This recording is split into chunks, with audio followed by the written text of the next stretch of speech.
¿Cómo están? Bienvenidos a Última Mirada. Hoy es mi día.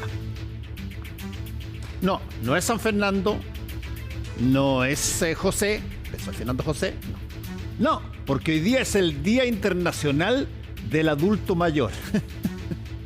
A los 68 años soy adulto mayor, a pesar de que yo sé que parezco como... Y por eso vamos a conversar profundamente sobre el tema de los adultos mayores con Jaime Hidalgo, presidente de la Sociedad de Geriatría y Gerontología de Chile. Muchas gracias por estar con nosotros, Jaime, en este día, el Día Internacional del Adulto Mayor. Muchas gracias por la invitación y un cordial saludo a todos, en especial a las personas mayores que nos están acompañando. A ver, ¿cómo se define un adulto mayor? ¿Es un problema de una edad o es un problema de un estado? A ver, cronológicamente la región tiene tiene un límite o se estableció, digamos, que a los 60 años se consideraba que era el punto de partida de la tercera edad. Sin embargo, eso tiene una consideración desde el punto de vista del desarrollo también, como nuestra región ya ha avanzado desde el punto de vista del cambio demográfico y ha tomado ese punto de partida, a diferencia de otros países como los que están en Europa o en Japón, Oceanía, donde tienen un desarrollo mucho más avanzado en cuanto al cambio demográfico y que tienen el punto de partida desde los 65. Ahora, si uno también lo toma desde la consideración de cómo una persona que en este curso de vida está avanzando, también coincide muchas veces con el punto también del momento de jubilar, ¿ya? Y también coincide muchas veces con una serie de cambios que desde el punto de vista también del mismo desarrollo normal del curso de vida va generando que haya algunas pérdidas desde el punto de vista funcional y que inciden en que el proceso de envejecimiento biológico se vaya empezando a notar. Entonces, para aspectos desde el punto de vista estadístico en nuestro país, el punto de partida son los 60, sin embargo, probablemente en un tiempo más vamos a tener que considerarlo desde los 65, porque el avance del cambio demográfico en nuestro país está ocurriendo mucho más rápidamente de lo que a países ya hoy envejecidos le ha costado. En esos países se ha demorado un siglo, nosotros nos estamos demorando 60 años en hacer ese cambio, y eso obviamente implica también una serie de desafíos desde el punto de vista país frente a una población que está siendo más longeva. Sí, yo en la mañana en CNN Radio hice una sección que se llama Cuestión de Opinión, que es una pequeña pieza editorial sobre la característica que tiene Chile, que históricamente básicamente se hablaba de pura juventud, divino tesoro, y que Chile era un país muy joven, etcétera. Y resulta que Chile tiene estadísticas extraordinariamente potentes sobre una promedio de edad muy alto, y donde en un momento dado cito una encuesta que dice en esta encuesta que la gran mayoría de los jóvenes prefieren tener una mascota a tener un hijo. Y desde ese punto de vista, a ver, ¿cómo se entiende esta situación? ¿Es algo que pasa en otros países también? ¿Cómo funciona este envejecimiento progresivo de un país? Esta dinámica se ve en otros países, en efecto, dentro de la región particularmente. Hay una similitud en cuanto a los fenómenos en donde la tasa de natalidad ha ido bajando, en donde si bien hay un avance desde el punto de vista de la, digamos, tecnología y de las estrategias desde el punto de vista de salud pública como para controlar ciertos problemas de salud que antes generaban problemas de mortalidad más tempranamente, hoy esa, digamos, mortalidad se ha corrido dentro de la población, ¿ya? Pero también es cierto que este desarrollo que ha tenido el país y la región va también de la mano con también algunos fenómenos, como bien dices, que hay una mayor preocupación por otras cosas y no por, en el fondo, tener ya un aumento, digamos, dentro de la población joven. Incluso hoy en día tenemos ya del último censo datos en que la población menor de 15 años ya tiene un número mucho menor de la población sobre los 60 años. Y ese cruce, obviamente, prende muchas alarmas, no solamente en cuanto a esta prolongación del promedio de edad del chileno, cuanto es, sino que está generando también una alerta frente a, y ya lo dijo el Instituto Nacional de Estadística, que en el 2050 una tercera parte de la población, bajo los criterios que hoy se toman para considerar una persona mayor, estaremos dentro de ese rango etario. Déjame plantearte cosas que se me ocurren así, cuando el país envejece muy rápidamente, ¿qué cosas empiezan a pasar? Por ejemplo, tienes problemas serios con las previsiones, que es un problema político que pareciera que fuera una cosa de ideología. No, es un problema real que afecta a personas porque muchas más personas se jubilan y por lo tanto el tema de las pensiones pasa a ser fundamental. Pegadito a eso tienen los problemas de salud. Mientras las personas envejecen más, bueno, probablemente son más necesarias las atenciones de salud y ahí tienes una serie de otro tipo de problemas. Tienes el problema laboral, donde de pronto tú adviertes en montones de situaciones que tú tienes personas que o están trabajando hasta muy tarde edad o son reemplazados por personas que ya no son chilenos, sino que son, por ejemplo, inmigrantes, que aceptan trabajar por bastante menos plata, pero llenan ese cupo que no lo pueden abastecer los chilenos porque básicamente llegan, estamos creciendo menos. Entonces, a ver, ¿cómo este fenómeno de un país avejentado puede efectivamente generar condiciones difíciles en el futuro? Bueno, ahí hay una necesidad de acortar justamente esas brechas. Y esa necesidad de acortar las brechas parte no solamente porque hoy día, digamos, tengamos gente que se preocupa por trabajar en eso. Estamos desde la Sociedad de Geriatría y Gerontología de Chile, están las universidades, han ido creando centros de envejecimiento, ya hay también servicios, digamos, a nivel público, como el Servicio Nacional del Adulto Mayor, la Oficina de Envejecimiento dentro del Ministerio de Salud, que están, digamos, dentro de este marco, pero se necesitan indudablemente una articulación de tanto el Estado como también de este ente académico, los particulares, indudablemente, porque no se puede acortar justamente estas brechas sin la colaboración de todos los elementos del estamento público. Y la comunidad demanda hoy en día cada vez más una atención justamente para quienes ya están dentro de este grupo de personas mayores, pero también quienes vamos caminando hacia ese punto, porque vemos que necesitamos mejorar las condiciones del envejecimiento en el país. La longevidad que hoy día está marcando lo que significa el proceso demográfico que estamos viviendo, ya vamos a tener grandes dificultades y grandes problemas. Hoy en día, por ejemplo, un punto que es muy importante es la dependencia. Sí.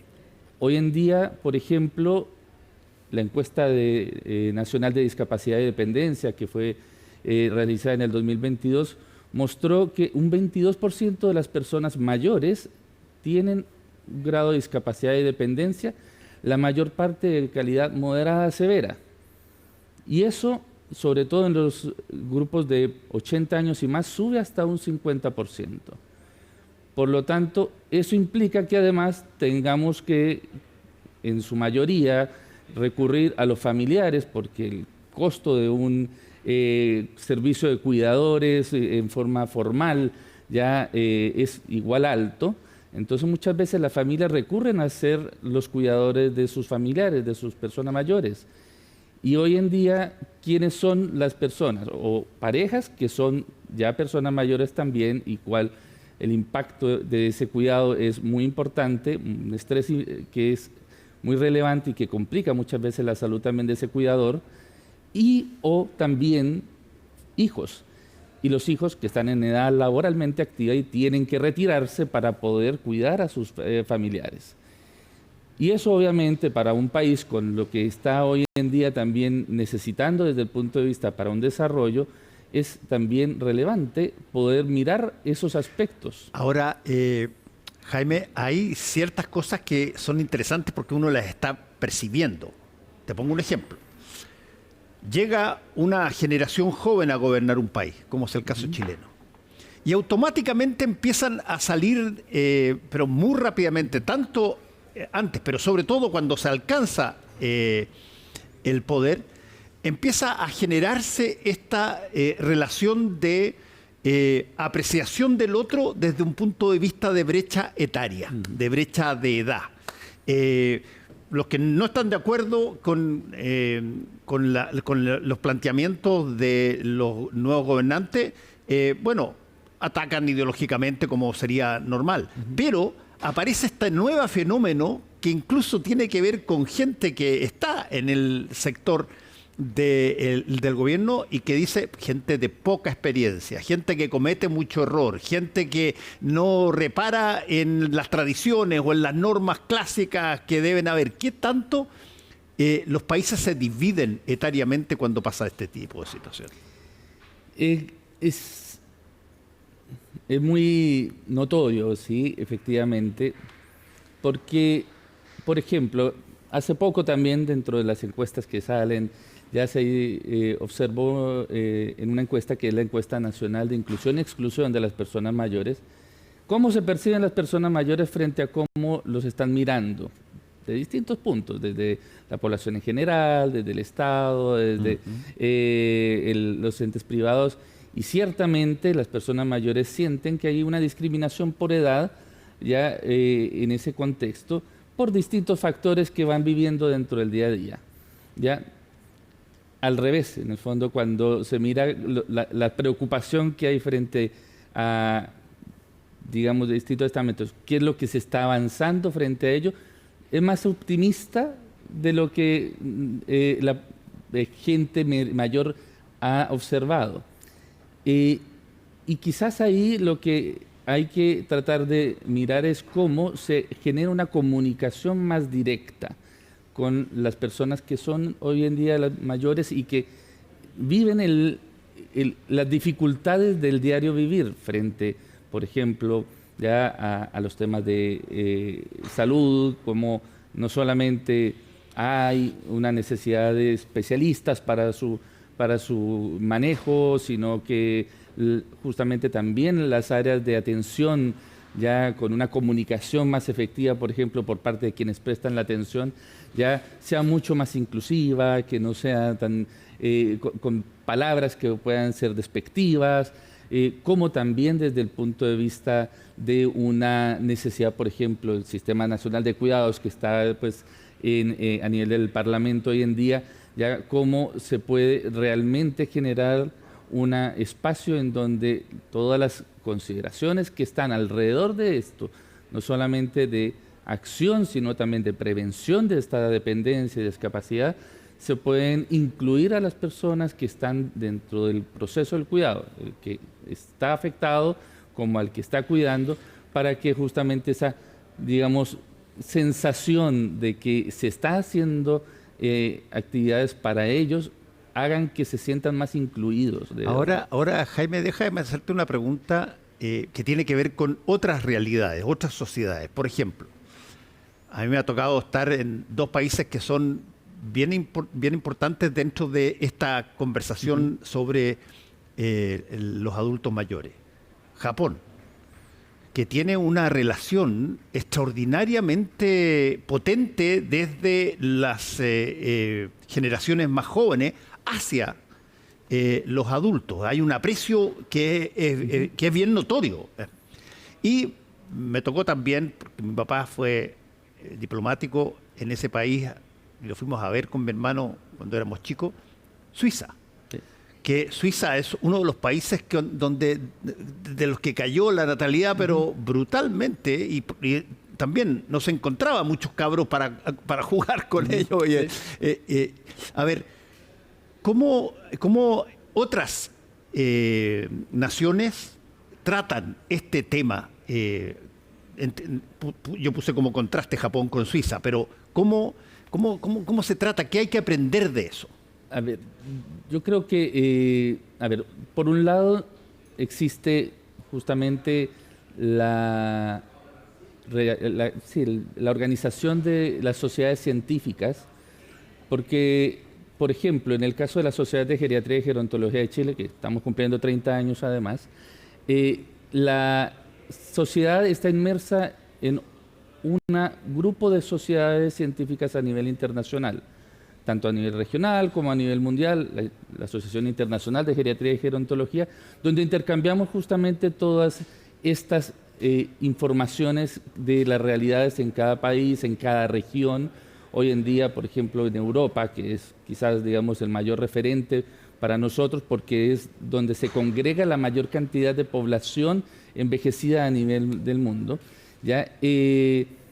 Hay una diversidad de experiencias que efectivamente para los países que estamos en ese proceso de, digamos, de avance en el cambio demográfico, nos sirven para poder mirar ya experiencias y poder también entregarle a los gobiernos que están, digamos, en cada periodo, obviamente, las asesorías correspondientes para poder trabajar por temas. Por ejemplo, un tema que hoy día, y el ejemplo de Japón es uno de los más relevantes, Inglaterra también, la soledad es una de las condiciones que hoy día más alerta se han encendido en el mundo sobre todo, digamos, de países más envejecidos, porque está creciendo efectivamente esta población que está en el rango de soledad no deseada. Y eso implica que los países tienen que aumentar lo que son las políticas de protección social o sociosanitarias para esa población por todo lo que implica la soledad. Hoy la soledad tiene implicancias en lo que tiene que ver en esferas de salud mental, tanto en el ánimo como en la cognición, pero también desde el punto de vista, desde la visión socioeconómica, hay una pobreza mayor en ese tipo de población y por lo tanto requiere obviamente una mirada mucho más especial. Y Chile ya está avanzando en ese tipo de situaciones que sí se está mirando con algunos aspectos dentro del Ministerio de Desarrollo Social como para poder ir en su ayuda, pero como esto es multidimensional requiere una mirada que no solamente se concentre en el Ministerio de Desarrollo Social, tiene que articularse con el Ministerio de Salud, tiene que articularse con el Ministerio de Vivienda para poder tener una serie, digamos, de intervenciones que favorezcan que esas personas que están en riesgo social tengan un espacio donde puedan habitar con mucho más asistencia, mucho mayor prevención de las complicaciones que eso les puede generar. Y así tienen que ser las miradas en las políticas que se vayan dando hacia el envejecimiento. Tienen que tener una mirada multidimensional porque los fenómenos que vienen con este cambio demográfico, con esta longevidad que tenemos, requieren intervenciones de múltiples ámbitos. Ahora, ahí hay un punto bien interesante, Jaime, que tiene que ver con ciertas cosas que han tomado primacía en términos de valores. Por ejemplo, la productividad. Ese fue un concepto que se introdujo en un momento dado en Chile, quizás en los 70, pero y en otras partes también, pero que es donde básicamente a ti se te mide por tu capacidad de generar un determinado ingreso, un determinado modo productivo. Eres útil si que eres productivo. Y eso se mide en cosas básicamente, si tú quieres, súper específicas, como el dinero o qué sé yo, tu casa, tu auto, las capacidades que tienes, digamos. ¿Qué tanto eso afecta la visión que tienen, bueno, la gran mayoría de las personas que tienen que llegar a esta edad sabiendo que merma su capacidad de trabajo? Sí, y sobre todo porque, bueno, hoy el grupo, digamos, de la tercera y cuarta edad es el periodo de la vida más largo dentro del curso de vida. O sea, yo tengo 30, 35 años más cuando llego, de expectativa de vida cuando llego a los 60, y por lo tanto, también como viene apareado con la edad de jubilación, son 30, 35 años más que en qué se va a invertir. Algunos tienen la capacidad de poder disfrutar y de poder desarrollar, digamos, una cantidad de cosas que quizás antes no pudo hacer, pero muchos necesitan justamente esa mirada de querer hacer algo más productivo. Y allí viene hoy día un fenómeno,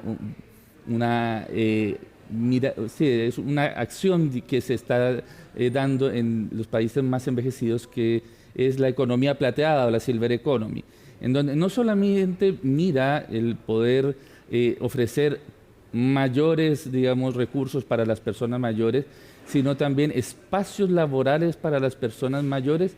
Y en la sociedad de geriatría estamos mirándolo muy detenidamente, tenemos un grupo que está trabajando en ello, porque nos interesa no solamente que las personas mayores tengan ya esta posibilidad de poder mantenerse laboralmente activos, Sí.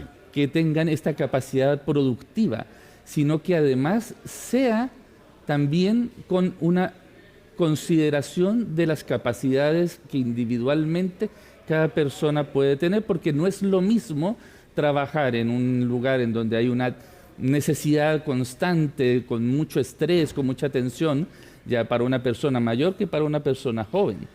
Ahora, me queda muy poco tiempo, pero te quiero hacer esta pregunta porque es inevitable. A ver, el mundo ha sufrido un montón de cambios, desde el caballo al auto, desde, qué sé yo, las posibilidades de tener aviones, de movilizarnos de distintas maneras, en el trabajo, etcétera. Pero hay una cosa que tiene un cambio vertiginoso que perfectamente puede afectar a personas mayores, que es, a ver, cómo nos metemos nosotros, por ejemplo, dentro de la lógica de todo lo digital, dentro de la lógica de la inteligencia artificial, dentro de la lógica de que tú, para funcionar hoy día, tienes que ser relativamente tequi o relativamente ducho en el manejo de artefactos como este, que mucha gente tiene dificultades para aprender, porque no las aprendió desde chico, porque tenía, qué sé yo, hace 70 años no funcionaba, y hoy día prácticamente todo se resuelve ahí, desde ir al banco, hacer una transacción, poder sacar la plata del cajero automático, en fin, una serie de cosas. ¿Qué tanto eso genera una merma? Yo diría que una de las cosas buenas que la pandemia nos trajo fue justamente un acortamiento de esa brecha digital, porque motivó a muchas personas, a pesar de que trajo otra serie de, digamos, de consecuencias negativas para las personas mayores, sí acercó más a ellas al mundo digital. Y hay efectivamente hoy muchos datos en que las personas mayores manejan mucho más fácilmente algunas redes sociales, por ejemplo el Facebook o el WhatsApp o algunas otras, digamos, líneas que les permiten, digamos, mantenerse conectados, pero todavía existe, a pesar de que hay un mejor conocimiento de la tecnología, que las aprovechen para lo que significa su funcionamiento del día a día. Hoy día, por ejemplo, si bien un 60% de las personas mayores pueden tener un acceso a un smartphone, pero de ellas ya solamente un 20-25% logra hacer sus trámites bancarios, logra hacer sus peticiones de horarios de salud o de algún otro trámite a través de esa vía. La mayor parte ya prefiere todavía hacer el proceso en forma directa.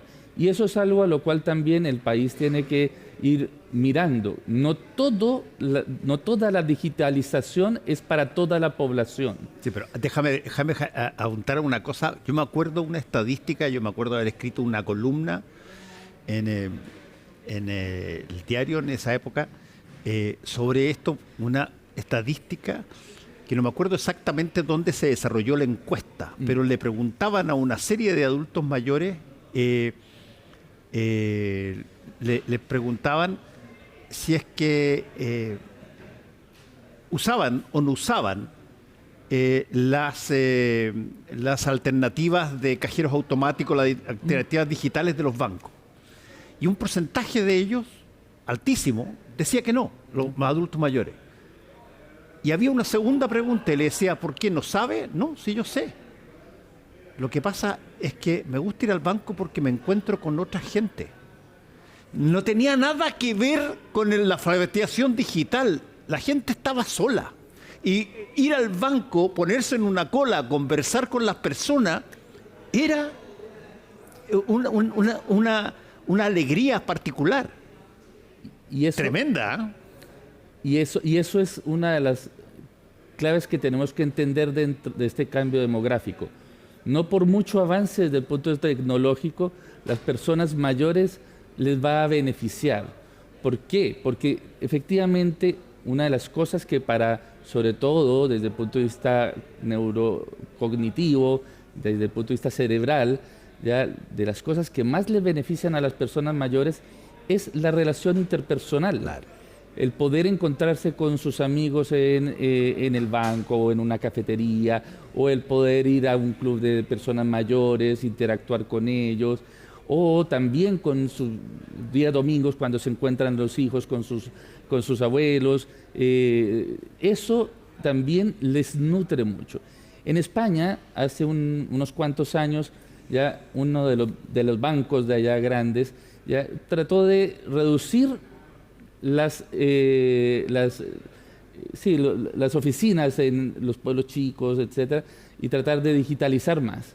Bueno, las personas mayores allá se movilizaron y bajo una digamos, frase además muy, muy llamativa, que somos tontos, pero no somos viejos pero no tontos, ya entonces ya revirtieron eso, porque entendieron que una de las cosas que más a ellos les beneficiaba era justamente esta posibilidad de ir encontrarse con otra gente, conversar en la cola, conversar en la fila. No, es triste si uno lo mira en términos prácticos, decir que tú necesites el contacto permanentemente porque no lo tienes.